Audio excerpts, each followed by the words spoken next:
Olá, queridos irmãos, alunos e amigos da Escola Bíblica Discipuladora da PIB e todos que estão assistindo a esse vídeo. A graça e a paz de Cristo a todos. Nós estamos de volta para mais uma aula da nossa Escola Bíblica Discipuladora, ok?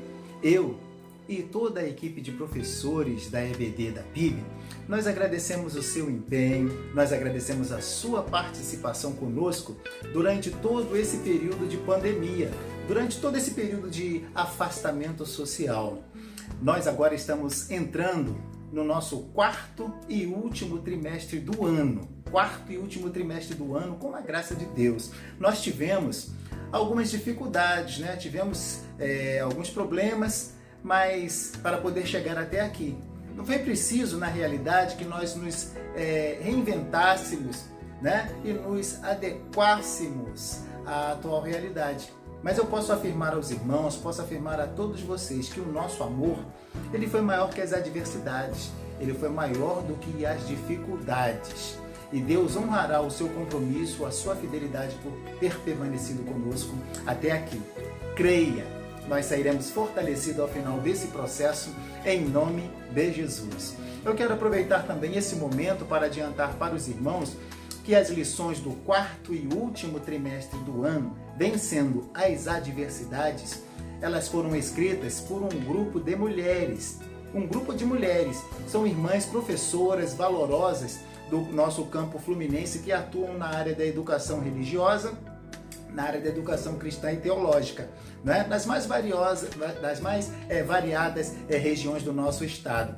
E essa equipe ela é formada por várias autoras, perpassando por várias gerações de mulheres de Deus, né? Que a despeito das diferentes idades, das diferenças entre a idade delas, elas compartilham o mesmo ideal nosso, ou seja, ensinar a palavra de Deus com muito amor e dedicação. São 13 lições, meus irmãos, escritas só por mulheres, ok?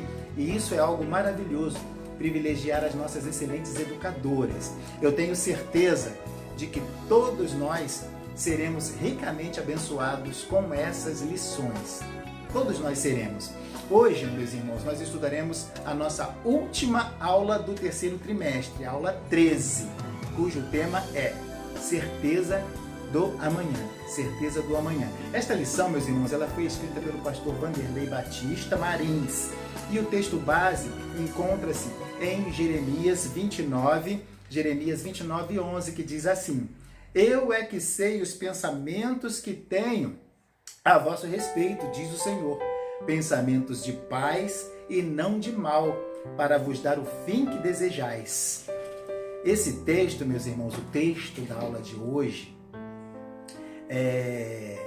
ele quer nos mostrar, ele quer nos ensinar que os planos de Deus para nós, para mim, para você, são sempre para o nosso bem, sempre para o nosso bem. Embora nós possamos passar por momentos de adversidade, sempre temos a esperança por causa da maravilhosa benignidade de Deus para conosco, né?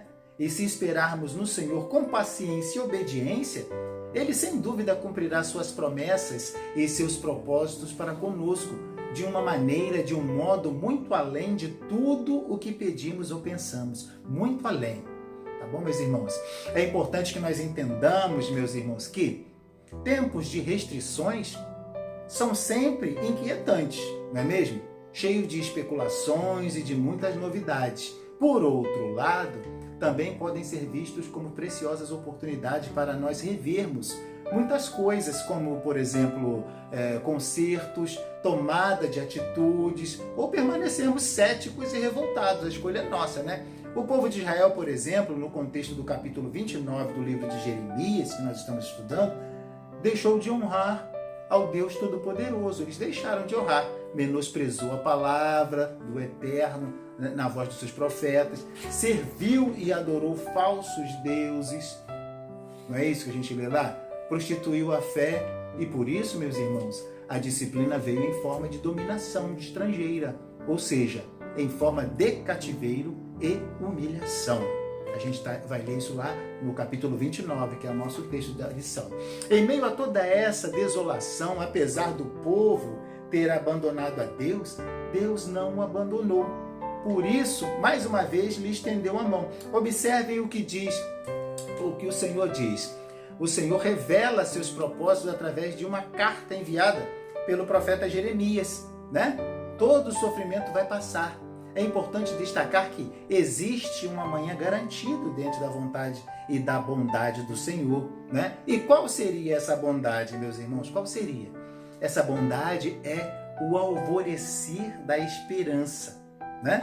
Mas enquanto o dia da vitória não chega, algumas atitudes precisam ser tomadas, precisamos tomar alguma atitude. É importante compreender que o contexto da carta que o povo recebeu na Babilônia desafiava-os o quê?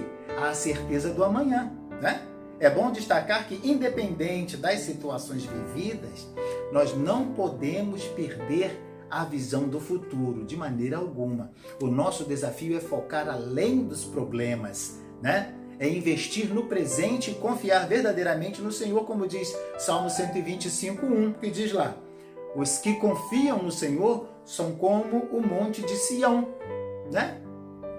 Que não se abalam, mas permanece para sempre, firme para sempre. O povo precisava reagir, precisava construir a partir da sua realidade as bases para o futuro revelado por Deus. Eles precisavam. Observe o que o profeta Jeremias fala ao seu povo, que estava exilado vivendo as durezas do cativeiro e marcada por revolta e a ausência da expectativa para que agissem com normalidade. Observe, aquela hora, né, era a realidade deles. Um novo dia iria raiar, mas enquanto não acontecia, era preciso viver, meus irmãos, né? E o que isso significa para aquele momento? A resposta está em Jeremias 29:5-7, que diz assim: edificai casas, habitai nelas, plantai pomares e comei o seu fruto. Tomai esposas, gerai filhos e filhas. Tomai esposas para os vossos filhos e dai vossas filhas a maridos, para que tenham filhos e filhas. Multiplicai-vos, né? E não vos diminuais. Procurai a paz da cidade para onde vos desterrei e orai por ela ao Senhor, porque na sua paz vós tereis paz. Deus, meus irmãos e amigos que nos acompanham, Ele fez seu povo rebelde, o povo rebelde ser levado à força para a terrível Babilônia. Contudo, Ele instruiu a orar pela paz da cidade pagã, né? A ser obediente a ela, a ser obediente. É importante destacar também que, mesmo na Babilônia, Deus queria ter um relacionamento profundo com o seu povo. Ele queria o quê? Ele queria esse relacionamento, ele queria abençoar. É muito importante destacar que no capítulo 29 de Jeremias, em especial o verso 5 e 7, que nós lemos ainda há pouco, meus irmãos, são conselhos preciosos para o povo não agir como se tivesse arruinado. Esses conselhos eram para o despertamento do povo, mas que tudo era uma questão de tempo. Era só aguardar. O povo conheceria o poder restaurador de Deus, né? Que utiliza o resultado de todas as coisas e aplica para o bem dos seus, como diz Romanos 8:28. O que diz Romanos 8:28? Sabemos que todas as coisas contribuem ou cooperam para o bem daqueles que amam a Deus, daqueles que são chamados segundo o seu propósito.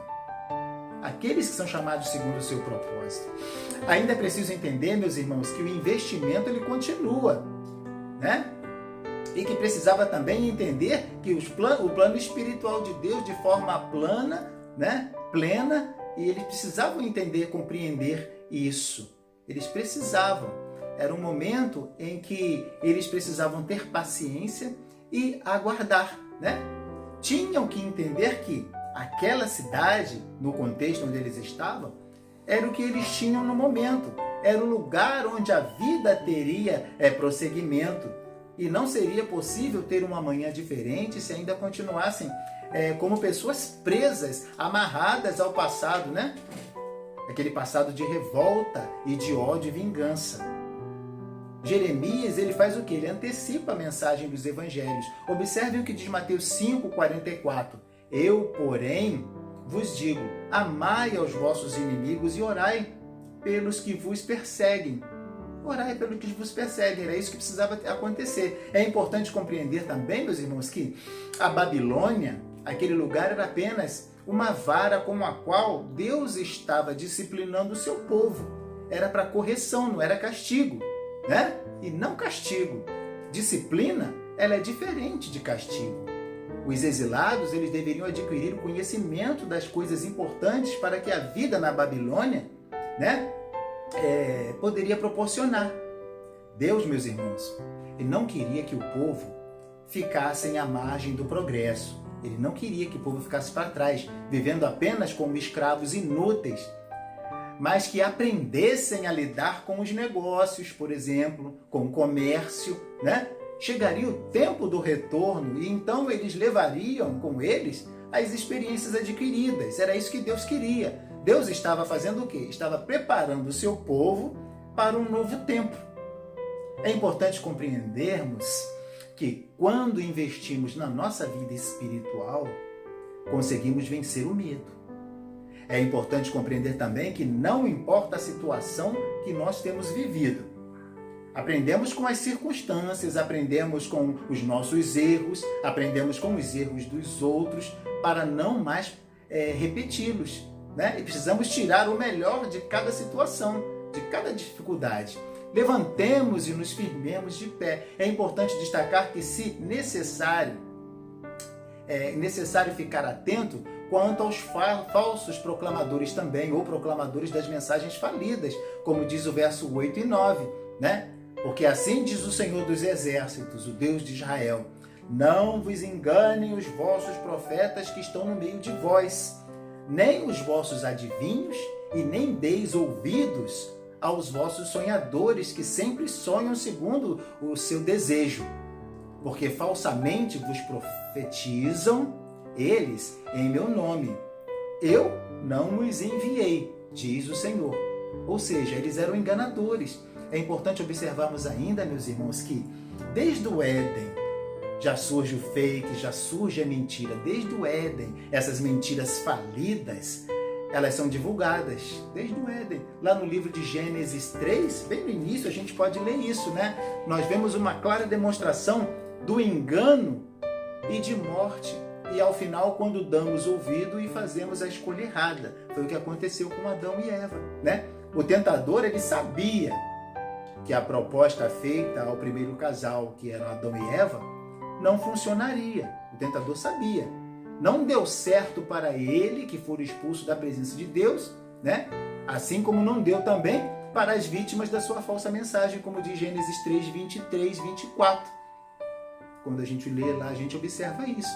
Quando Jeremias profetizou que Jerusalém seria devastada e o povo levado cativo pelo exército babilônico, as reações agressivas contrárias ao profeta, à profecia, foram imediatas, como nós lemos em Jeremias 19, 3, 8 e 21, 5.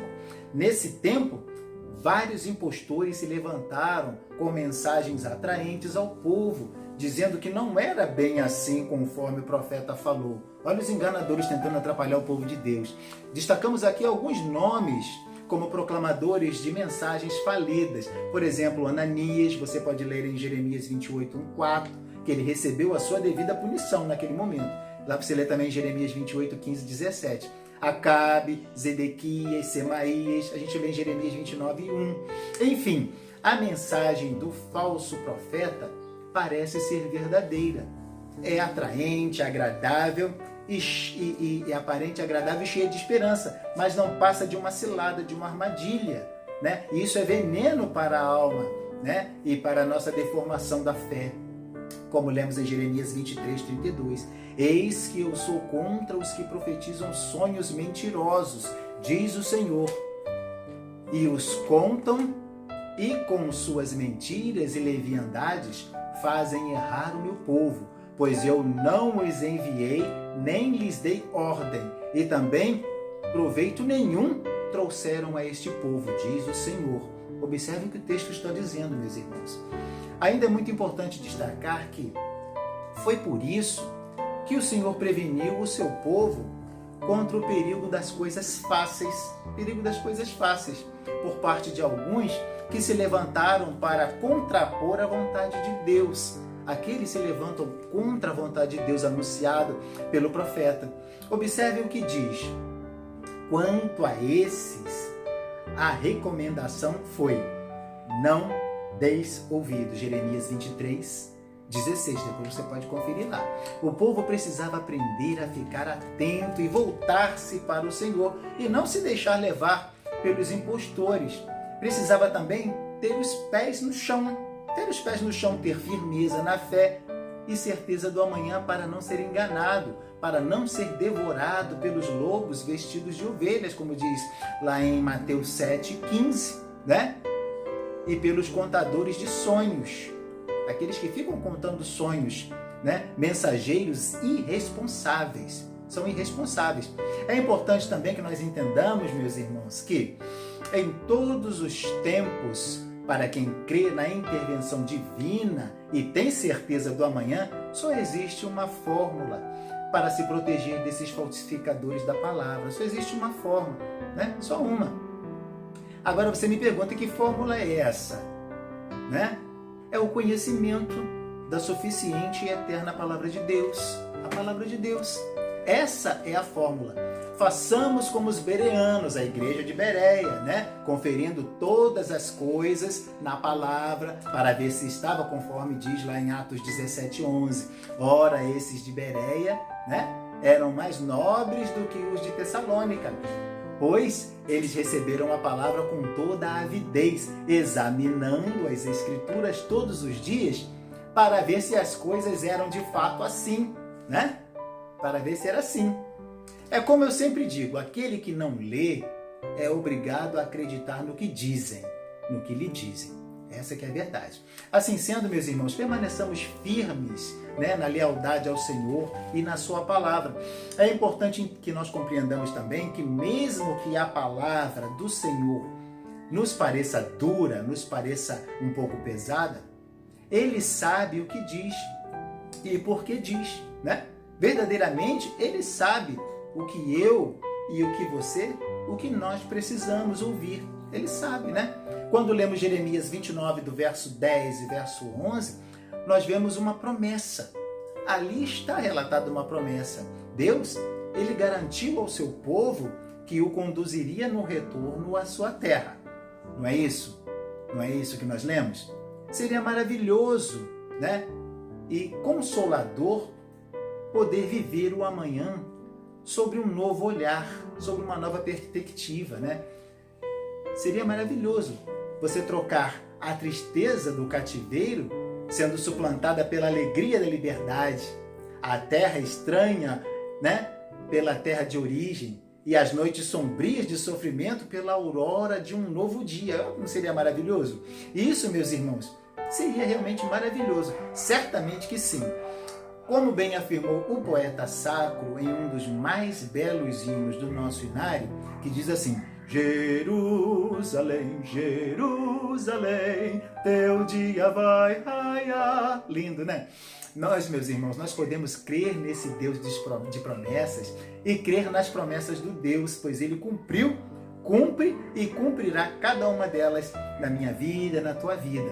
Sabemos que naquele momento de dor e de vergonha, cada um do povo era levado a pensar em muitas coisas, né? Uns ouviam os falsos profetas, outros nem queriam ouvir nada, não queriam saber de nada. Mas havia também aqueles que necessitavam ouvir que, embora em uma terra estranha, eles não estariam sozinhos, como diz Salmo 145, 18 e 19. Perto está o Senhor de todos os que invocam em verdade. Ele acode à vontade dos que o temem, atende-lhes o clamor e os salva. O Senhor, meus irmãos, Ele estaria atento aos lamentos do seu povo e velaria sobre a sua palavra para cumpri-la. Certamente, é importante compreender que os que edificam suas vidas firmados nas promessas do Senhor eles nunca terão seus sonhos frustrados, nunca. Deus via a angústia do povo, obviamente, né? Estamos certos que sim, mas o objetivo era disciplinar e não destruir, né? Só quem ama, meus queridos, é capaz de disciplinar. Observem o que diz ao povo, o que Deus diz ao povo. Deus diz assim ao seu povo: quando os 70 anos da Babilônia passarem, eu mostrarei que meu interesse por vocês e cumprirei a minha promessa de vê-los de volta à pátria. Observem, né? É importante que entendamos, meus irmãos e amigos, que quando a saudade de casa apertar ou se sentirem desamparados, lembre-se, há uma promessa de Deus para cada um de nós, para mim e para você, que somos o povo dele, ou seja, para nós. Creia nisso. Tome isso como uma verdade. Não somos tão diferentes assim do povo do Senhor no passado. Nós não somos tão diferentes, né? Nós também temos pecado, também temos andado por caminhos tortuosos, né? E algumas vezes até distantes do Senhor, não é mesmo? É certo que também fomos disciplinados por Ele, mas temos a certeza de que somos filhos e como filhos, nós somos herdeiros de suas promessas. Observem que quem viveu e sobreviveu à Babilônia pôde ver a promessa cumprida, né? Nós estamos estudando isso. Quando em nossa vida tudo parecer impossível, lembremos-nos da promessa do Senhor que diz: só eu conheço os planos que tenho para vocês, plano de prosperidade e não de desgraça, e um futuro cheio de esperança. Sou eu, o Senhor, quem está falando. Jeremias 29:11. Tome posse disso, tome posse dessa palavra. Você, meu irmão, minha irmã e os amigos que acompanharam as nossas aulas da EBD durante todo esse período de pandemia e isolamento, pode até em algum momento ter pensado em desistir, né? Por vários motivos. Talvez você se sinta ignorado, né? Talvez você se sinta esquecido e queira desistir de tudo. Saiba que o objetivo de Satanás é levá-lo a fazer exatamente isso. Ou seja, fazer você entregar os pontos e parar. Ele quer que você faça isso. Simplesmente parar. Mas lembre-se disso, meus alunos da EBD, irmãos e amigos. Embora as decepções sejam inevitáveis, o desânimo é uma escolha sua, ou seja, só depende de você. Nunca se esqueça disso, é uma escolha sua. Você não precisa ceder aos sussurros diabólicos de dúvida, sussurros diabólicos de medo, né? E não cair também na armadilha da autopiedade, do coitadinho. Você não precisa disso.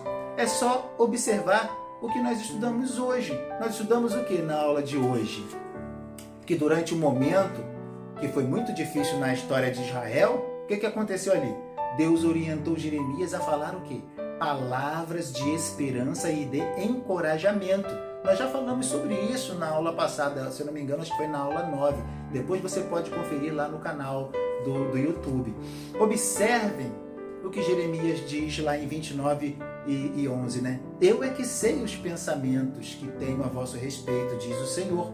Pensamentos de paz e não de mal, para vos dar o fim que desejais. Olha que maravilha, né, meus irmãos?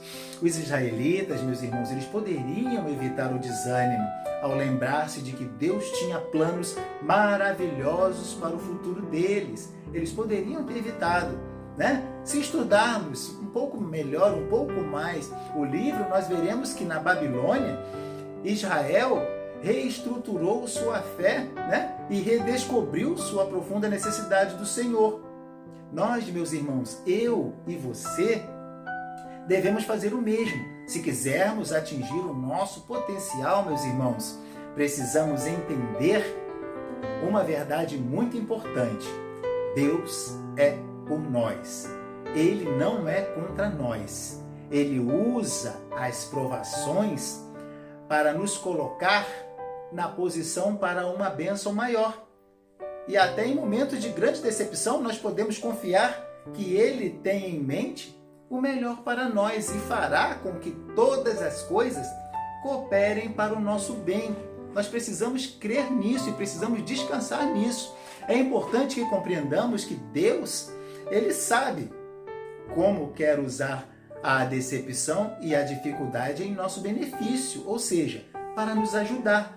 As adversidades na minha vida e na tua vida, Deus usa para nos ajudar. É isso. Ele quer que nós o vejamos como nossa única fonte de salvação, como se Ele fosse a única fonte, porque Ele é a única fonte de salvação e de ajuda e de amparo, né? Nós precisamos o quê? Contar ao Senhor tudo que nós estamos sentindo. Comprometa-se com o Senhor e obedeça. Se você tiver essa disposição, saiba que Deus irá sustentá-lo de maneira sobrenatural, que excederão a compreensão humana. Excederá a compreensão humana. Creia nisso, meu irmão que está acompanhando. Chegamos ao final da nossa aula de hoje. Lembremos que, em tempos de restrições, o melhor caminho é revisar as práticas de vida, ou seja, procurar viver de forma que agrade ao Deus, que agrade ao Senhor. Manter a esperança e assumir um compromisso com o Senhor. O momento está muito ruim, está muito difícil, é verdade. Mas não desanime, não. Não desanime. Não se deixe levar por mensagens falidas e nem se esconda da vida. Não se esconda. Viva a normalidade e procure retirar o melhor de cada situação, de cada dificuldade. Tire o melhor. Aproveite as oportunidades. Saiba que depois da tempestade sempre vem a bonança. Mas até para vivermos esses momentos de bonança, é preciso ânimo. É preciso ter força e fé, a fim de reconstruirmos os muros caídos, o templo destruído, edificar casas, arar e semear a terra para novas colheitas. Amém? Levante-se e comece a agir, pois o Senhor é contigo e te dará a força que você precisa. Ele dará a força que você precisa. Que Deus te abençoe e capacite a cada dia com sabedoria e o principal, que é a sua presença. Amém, amém. Espero que você tenha sido abençoado com o estudo de hoje e busque em Deus a força que você precisa para prosseguir na caminhada, para prosseguir essa jornada. Amém?